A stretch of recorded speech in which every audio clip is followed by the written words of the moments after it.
another win. Yes. And you got the standard in the race. Yes. Thank you to Alicia for bearing the wind and making it a fast, honest race. Yeah. I want to run some more 1500s, so I was hoping that the race would be at standard pace so I didn't have to chase it. So I'm very grateful for her for, making the race honest. Do you plan to do both events in Budapest? Or are you not sure? I'm not sure yet. Yeah. I need to talk to Jerry. The 5 is definitely where my heart is, and I think the 10 being first, I'm leaning toward going into the 5 fresh, but we'll talk to him, talk to the boss man. How did you recover from the 10? Yeah, I recovered well. It helped that it went out pretty slow. I feel like that, and it's nice to have 2 days. I feel like I've been living in the hotel for the last 3 days, going crazy, but that's, it was, I'm pleased with the double and how I came off the 10K. How do your legs feel after a 10,000? They definitely feel tired for sure. Yeah. So I feel like just some heaviness in them, but some easy jogs, lots of recovery massage and ice bathing and ice bathing. I feel better. Thank you very much. If you did pick the 5 only, would you have even more confidence than ever because of what you've done here? I mean, obviously you've been very callous coming out of this to be able to do a double like this. If you did isolate on the 5 at Budapest. Yeah, I think this weekend was a really good confidence boost for me. I think I kind of talked about this a little bit on Thursday, but I was a little bit unsure coming into this meet. My training had been going well, but my training had been going well before the 5K in LA, and just I don't know, I just did not feel like myself for a while. And so I definitely feel like this gave me some confidence, and I think it's helpful too when you get to the world level and you need to do a prelim and a final in the 5, being able to do a 10K and then turn around 2 days later and do a 5. And just I think a good stimulus moving forward, and I'm going to get back to work and excited for Budapest. Despite the 10K, you were comfortable being aggressive in the 5K? Yeah. I mean, I think you always have a little bit of doubt. Again,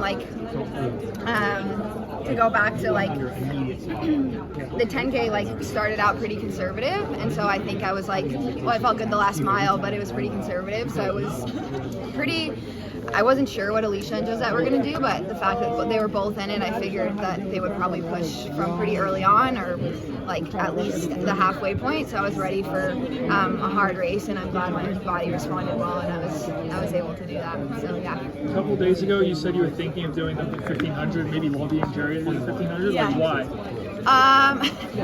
I love the 1500. I just think it's so fast moving. It's so exciting. I was kind of talking about this. I think the 10K has been really good for me to work on my patience. I think it's helped me a lot as an athlete, but I think I'm someone, I pretty much only ran the 15 in college, and I feel like I like a race where it goes out and there's just a lot of moving parts. There's moving parts in the 10, but obviously in a very different way.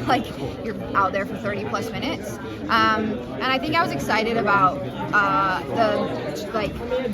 approaching the 15 and just being challenged in a different way. I think my speed, we were doing a lot more speed. I think, again, not to keep talking about the LA race, but I think that shook my confidence, and I think I started to feel better in the faster stuff. So that was kind of, I actually feel where my confidence was. But the 10 was helpful in terms of going out there and feeling like myself. How do you think you would have done in that 1500? Oh man, that 1500 final looked brutal.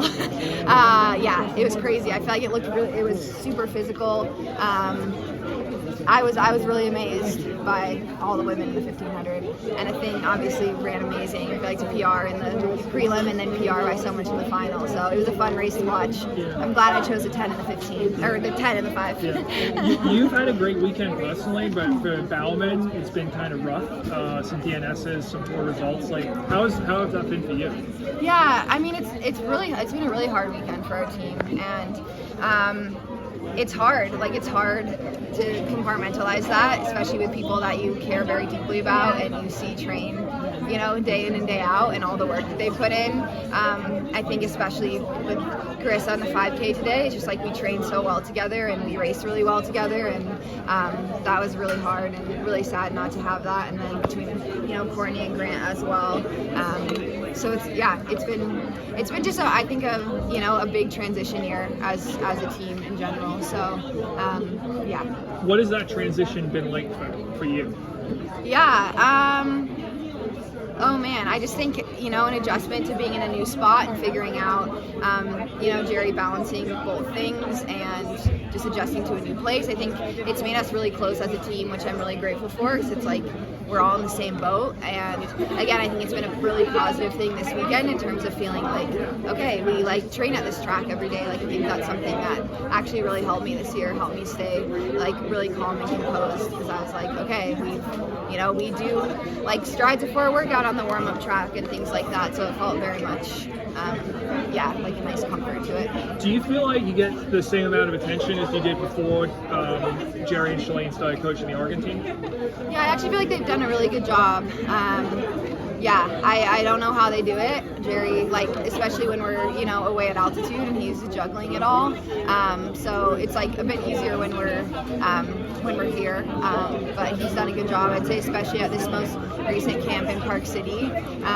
You know, maybe that's because partially like NCAA's was over, but it's been really nice. He's been really involved, and it's been really nice to have Chris on board too. He's actually been like a huge help, and I feel like he has really helped me mentally as well. Kind of bounce back from that LA race and just approach practice in a different way too, and help me stay more calm and composed. So I'm really grateful for his addition. Yeah, so Chris Zielinski, he's assisting with Bowerman as well. Yes, yeah. Does your decision to run the 10K or not run the 10K have any influence, or are you influenced by the possibility of Carissa being able to run the 10K? I know that team's a little bit up in the air, but that decision would impact that potentially. Yeah. I mean, I think, you know, she's worked so hard, and I want to go to Worlds with her. I want to keep training, and so yeah, I hope that she's able to run the 10 and I can focus on 5. Yeah. Given how much you enjoy the 15, is your success here in the 5 and 10, do you think it'll change anything for you in terms of what you do in the future, or does it change your perspective at all? Yes and no. I mean, I think I'm hoping that I can do some more 15s the rest of the season. I think the 15s actually help my 5 a lot. I think I trust Jerry a lot, and he, you know, like, I trust that he was like, I think the 10 and the 5 is the best double.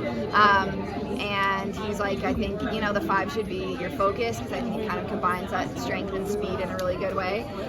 So I think for now I'm pretty committed to the 5, and trying to, like, you know, crack into some higher places at the global level. I think now I've ran it like twice at a global championships, and I'm just like really itching to be more in the race that last like 1200 K.